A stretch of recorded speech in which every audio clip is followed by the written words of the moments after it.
ओम शांति। मैं निश्चय बुद्धि निश्चिंत आत्मा हूँ,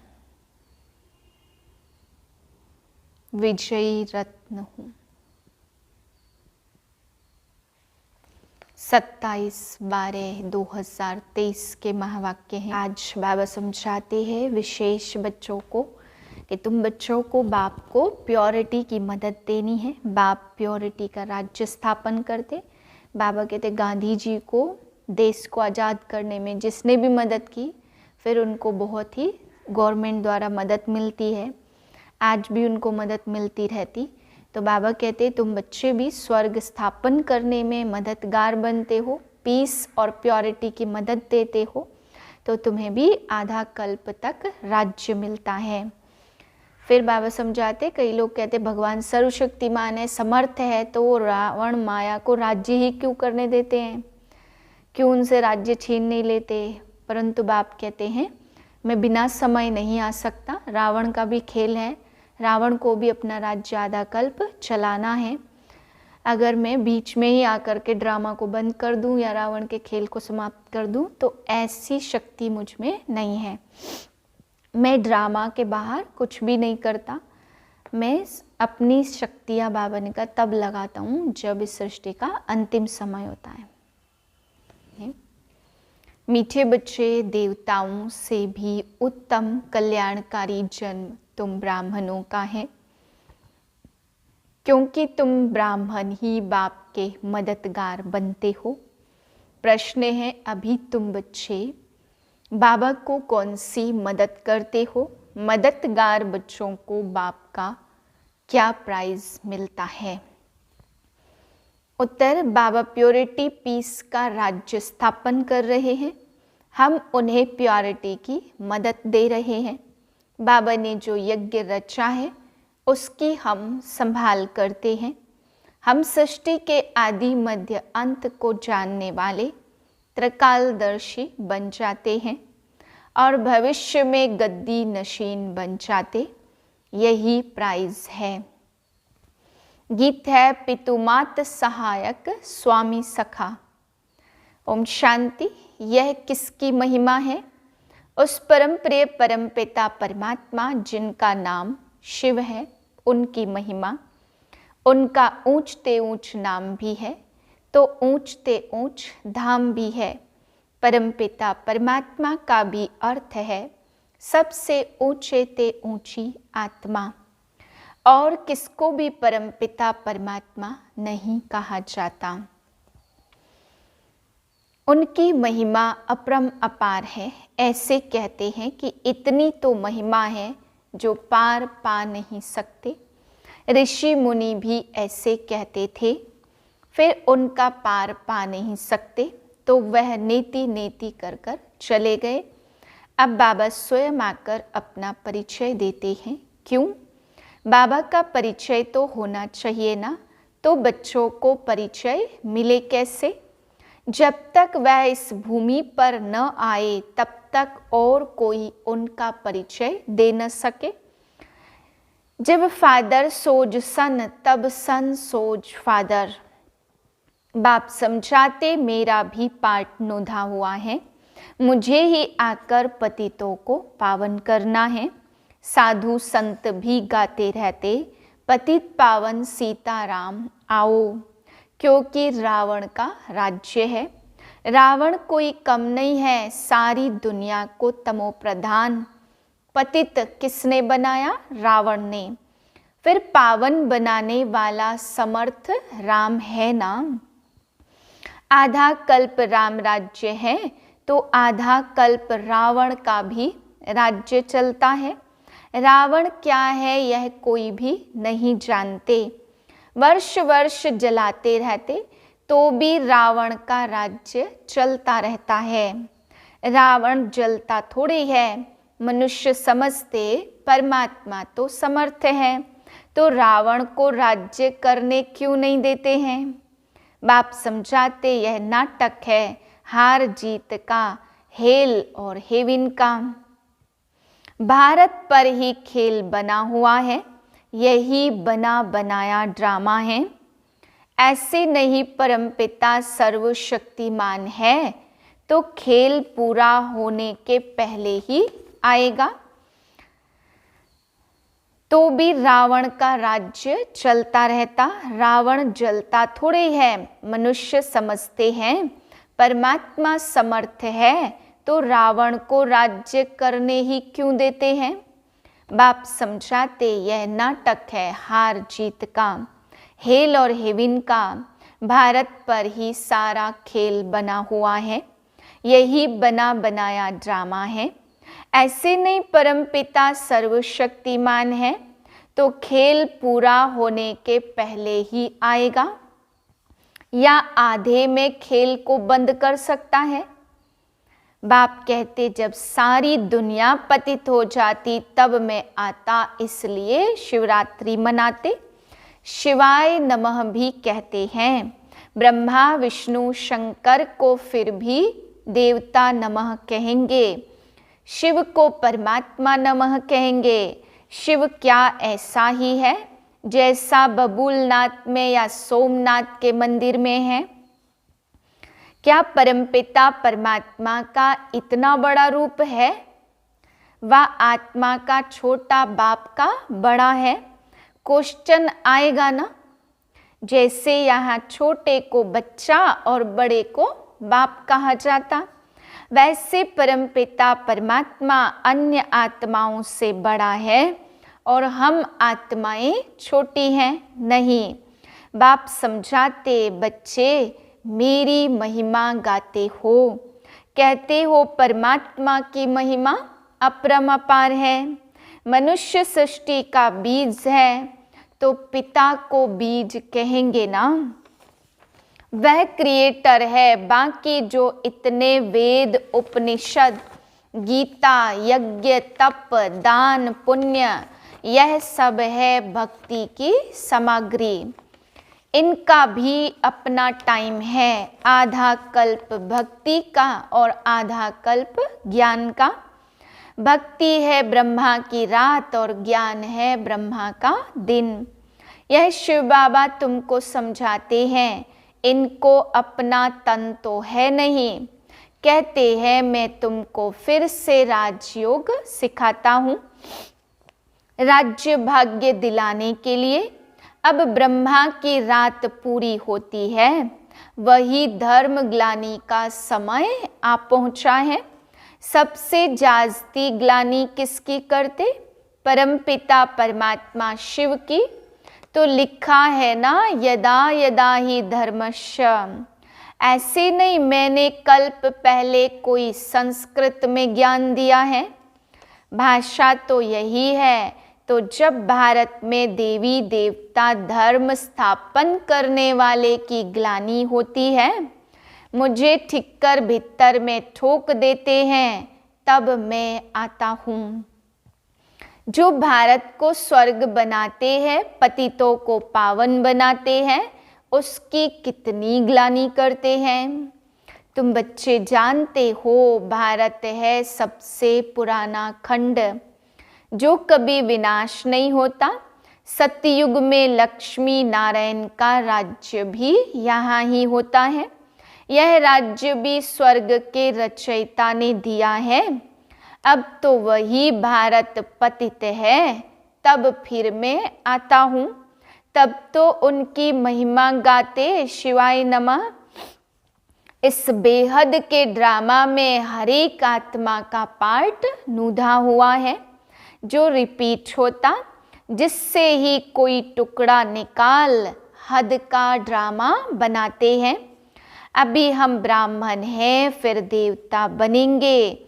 यह है ईश्वरीय वर्ण और यह है तुम्हारा 84वें जन्म का भी अंत। इसमें चारों वर्णों का तुमको ज्ञान है, इसलिए ब्राह्मण वर्ण है सबसे ऊंच। परंतु महिमा व पूजा देवताओं की होती है। ब्रह्मा का मंदिर भी है, परंतु कोई को पता नहीं है कि इसमें आकर भारत को स्वर्ग बनाते हैं।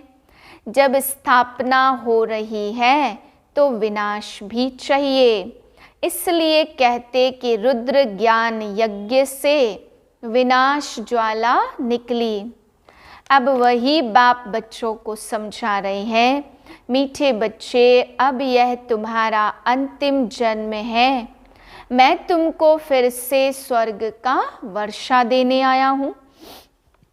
तुम्हारा हक है, परंतु जो मेरी श्रीमत पर चलेंगे उनको मैं स्वर्ग की प्राइज दूंगा।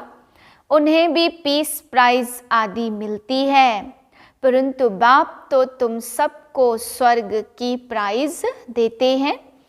कहते हैं मैं नहीं लूँगा, मैं तुम्हारे द्वारा स्थापना कराता हूँ तो तुमको ही दूंगा।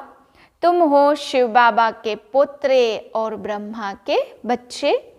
इतने बच्चे तो ब्रह्मा ही अडॉप्ट करते होंगे ना। यह ब्राह्मण जन्म तुम्हारा सबसे उत्तम है, यह कल्याणकारी जन्म है। देवताओं का जन्म या शूद्रों का जन्म कल्याणकारी नहीं है। यह तुम्हारा जन्म बहुत कल्याणकारी है, क्योंकि बाप का मददगार बन सृष्टि पर प्योरिटी पीस स्थापन करते हैं। वह इनाम देने वाले थोड़े जानते, वो तो कोई अमेरिकन आदि को दे देते। बाप फिर कहते जो मेरे मददगार बनेंगे मैं उनको प्राइज दूंगा। प्योरिटी है तो सृष्टि में पीस प्रॉस्पर्टी भी है। यह तो वैश्यालय है और सतयुग है शिवालय। शिव बाबा ने स्थापन किया है। साधु सन्यासी है हठ योगी। ग्रस्त धर्म वालों को सहज राजयोग तो सिखा न सके, भले 1000 बार गीता महाभारत पढ़े। यह तो सबका बाबा है। सभी धर्म वालों को कहते हैं कि अपना बुद्धि योग एक मेरे साथ लगाओ। मैं भी छोटा सा बिंदु हूँ, इतना बड़ा नहीं हूँ। जैसी आत्मा वैसा ही मैं परमात्मा हूँ। आत्मा भी यहाँ भ्रुकुटी के बीच में रहती है। इतनी बड़ी होती तो यहाँ कैसे बैठ सकती। मैं भी आत्मा जैसा ही हूँ। सिर्फ मैं जन्म मरण रहित सदा पावन हूँ और आत्माएं जन्म मरण में आती हैं। पावन से पतित और पतित से पावन बनती है। अब फिर से पतितों को पावन बनाने के लिए बाप ने यह रुद्र यज्ञ रचा है। इसके बाद सतयुग में कोई यज्ञ होता नहीं है। फिर द्वापर से अनेक प्रकार के यज्ञ रचते रहते। यह रुद्र ज्ञान यज्ञ सारे कल्प में एक ही बार रचा जाता। इसमें सबकी आहुति पड़ जाती है, फिर कोई भी यज्ञ नहीं रचा जाता। यज्ञ रचते तब है जब कोई आफतें आती, बरसात नहीं पड़ती व अन्य कोई आफतें आती हैं तो यज्ञ करते हैं। सतयुग त्रेता में तो कोई आफतें आती नहीं है। इस समय अनेक प्रकार की आफतें आनी है।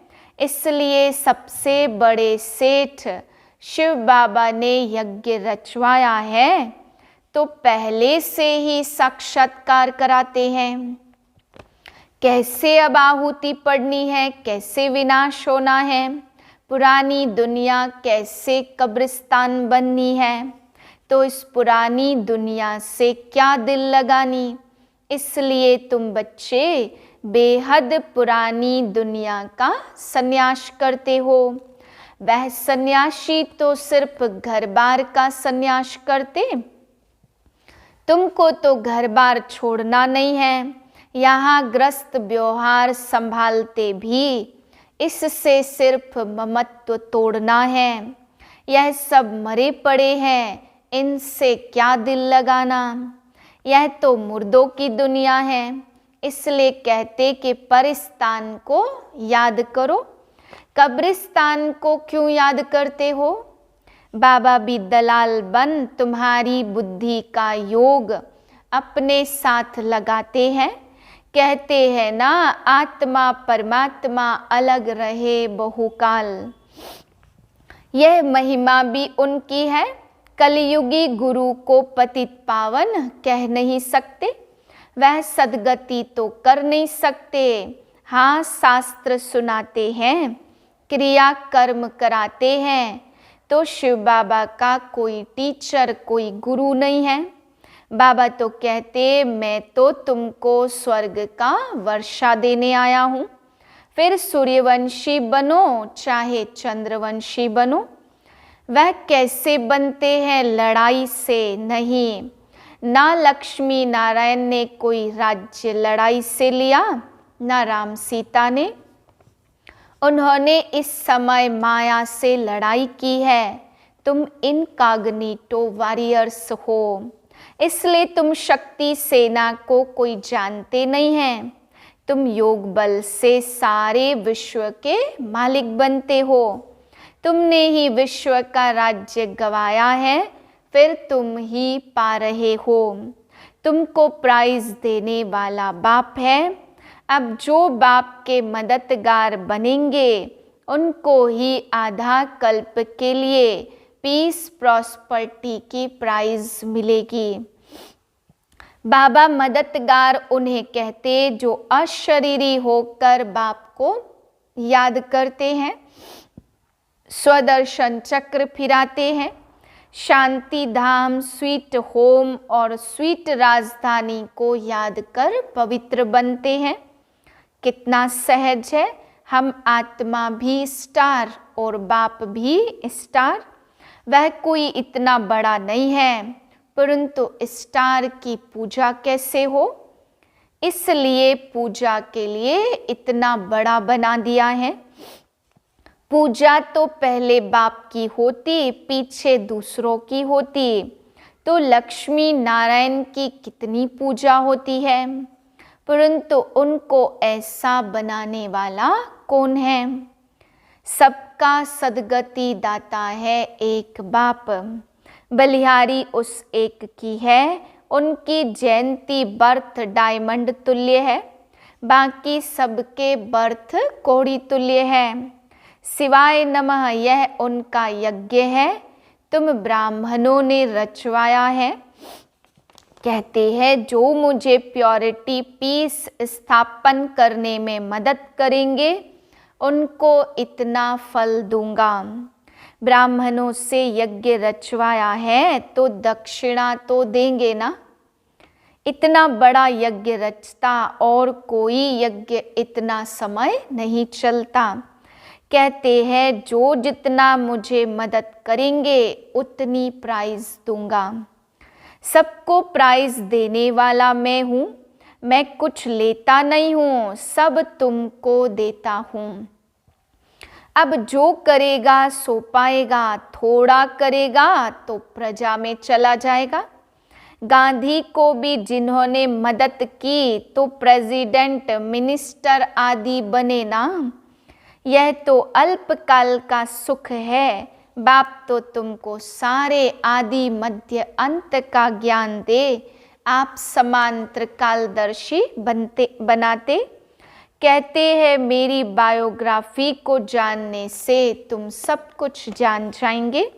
सन्यासी थोड़े यह ज्ञान दे सकते हैं। उनसे वर्षा क्या मिलेगा? वह तो गद्दी भी एक दो को देंगे, बाकी तो क्या मिलता। बाबा तो तुम सबको गद्दी देते हैं। कितनी निष्काम सेवा करते, और तुमने तो मुझे ठीक कर भीतर में डाल कितनी ग्लानि की है। यह भी ड्रामा बना हुआ है। जब कौड़ी जैसे बन जाते तब तुमको हीरे जैसा बनाता हूँ। मैंने तो अनगिनत बार भारत को स्वर्ग बनाया और फिर माया ने नरक बनाया। अब अगर प्राप्ति करनी है तो बाप के मददगार बन सच्ची प्राइज ले लो। इसमें प्योरिटी फर्स्ट है। बाबा सन्यासियों की भी महिमा करते। वह भी अच्छे हैं जो पवित्र रहते हैं। यह भी भारत को थामते गिरने से बचाते हैं। नहीं तो पता नहीं क्या हो जाता, परंतु अब तो भारत को स्वर्ग बनाना है, तो जरूर घर गृहस्थ में रहते पवित्र बनना पड़े। बाप दादा दोनों बच्चों को समझाते हैं। शिव बाबा भी इस पुरानी जुत्ती द्वारा बच्चों को राय देते, नई ले नहीं सकते, माता के गर्भ में तो आते नहीं हैं, पतित दुनिया पतित शरीर में आते तो इस कलयुग में है घोर अंधियारा। घोर अंधियारे को ही सोझरा बनाना है। अच्छा, मीठे मीठे से खिलते बच्चों प्रति माता पिता बाप दादा का याद प्यार गुड मॉर्निंग। रूहानी बाप की रूहानी बच्चों को नमस्ते। हम रूहानी बच्चों की रूहानी बाप को नमस्ते। धारणा के लिए मुख्य सार है। पहली पॉइंट, इस बेहद की दुनिया का दिल से संन्यास कर अपना ममत्व मिटा देना है, इससे दिल नहीं लगानी है। दूसरी पॉइंट, बाप का मददगार बन प्राइज लेने के लिए एक तो अशरीरी बनना है, दूसरा पवित्र रहना है, तीसरा स्वदर्शन चक्र फिराना है, चौथा स्वीट होम और स्वीट राजधानी को याद करना है। वरदान है, विशेषताओं को सामने रख सदा खुशी खुशी से आगे बढ़ने वाले निश्चय बुद्धि विजयी रत्न भव। अपनी जो भी विशेषताएं हैं उनको सामने रखो, कमजोरियों को नहीं, तो अपने आप में फेथ रहेगा। कमजोरी की बात को ज़्यादा नहीं सोचो, तो फिर खुशी में आगे बढ़ते जाएंगे। यह निश्चय रखो कि बाप सर्वशक्तिमान है, तो उसका हाथ पकड़ने वाले पार पहुँचे कि पहुँचे। ऐसे सदा निश्चय बुद्धि विजयी रत्न बनते हैं। अपने आप में निश्चय, बाप में निश्चय और ड्रामा की हर सीन को देखते हुए उसमें भी पूरा निश्चय हो, तब विजयी बनेंगे। स्लोगन है, प्योरिटी की रॉयल्टी में रहो तो हद की आकर्षणों से न्यारे हो जाएंगे। ओम शांति।